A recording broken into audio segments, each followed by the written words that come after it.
Hello மக்களே, welcome to kitchen camera channel. இன்றைக்கி நம்ம சேனலில் மிளகு நண்டு வறுவல் எப்படி செய்கிறதுன்னு பார்க்கலாம். நான் 2 வெங்காயம் 2 தக்காளி வெட்டியிருக்கேன்.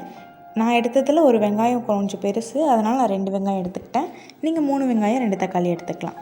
அதுக்கப்புறம் நண்டு நல்லா சுத்தம் பண்ணி ஓரமாக வச்சுக்கலாம். இப்போ கடாயில் தேவையான அளவு எண்ணெய் ஊற்றி அதில் கொஞ்சம் சோம்பு, அடுத்ததாக நம்ம வெட்டி வச்சுருக்க வெங்காயத்தையும் சேர்த்து நல்லா வதக்கிடலாம்.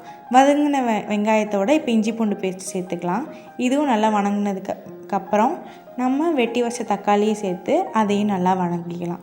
இப்போ இந்த 3மே நல்லா வதங்கினதுக்கப்புறமா 1 ஸ்பூன் மிளகாத்தூள், 1 ஸ்பூன் மல்லித்தூள், அப்புறம் கொஞ்சோண்டு மஞ்சள்.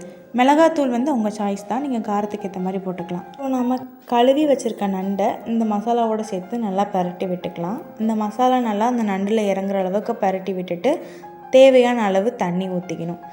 தண்ணி எந்த அளவுக்கு ஊற்றணுன்னா, இந்த நண்டுலாம் முங்குற அளவுக்கு தண்ணி ஊற்றினா போதும். இப்போ இதை அகைன் ஒரு 2 பரட்டிக்கலாம். இப்போ இந்த மிளகு நண்டு வறுவலுக்கு தேவையான அளவு உப்பு சேர்த்து மூடி போட்டு இதை நம்ம கொதிக்க விட்டுறலாம்.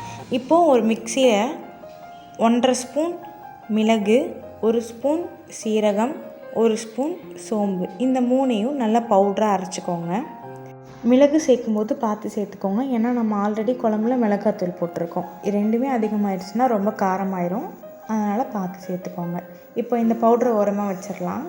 நண்டு நல்லா கொதி வந்திருக்கும். இந்நேரம் பாருங்கள், நல்லா கொதிச்சிருச்சு.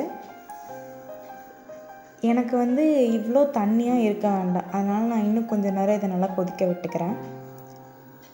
இந்த கன்சிஸ்டன்சி எனக்கு ஓகே. உங்களுக்கு நீங்கள் எந்த அளவுக்கு தண்ணி வேணுமோ பார்த்து வச்சுக்கோங்க. இதுக்கப்புறம் நம்ம அரைச்சி வச்சுருக்க பவுடரை சேர்த்து இந்த நண்டு மறுபடியும் நல்லா கிளறி விட்டுக்கலாம். நல்லா இந்த மசாலா ஃபுல்லாக ஒட்டுற அளவுக்கு நல்லா கிளறி விட்டோம்னா அவ்வளோதான். லாஸ்ட்டில் கொஞ்சோண்டு கொத்தமல்லி சேர்த்துட்டிங்கன்னா நம்மளோட மிளகு நண்டு வறுவல் ரெடி. இதே மாதிரி நிறைய குக்கிங் அண்ட் விளாக்ஸ்க்கு நம்ம சேனலை மறக்காமல் சப்ஸ்கிரைப் பண்ணி வச்சுக்கோங்க.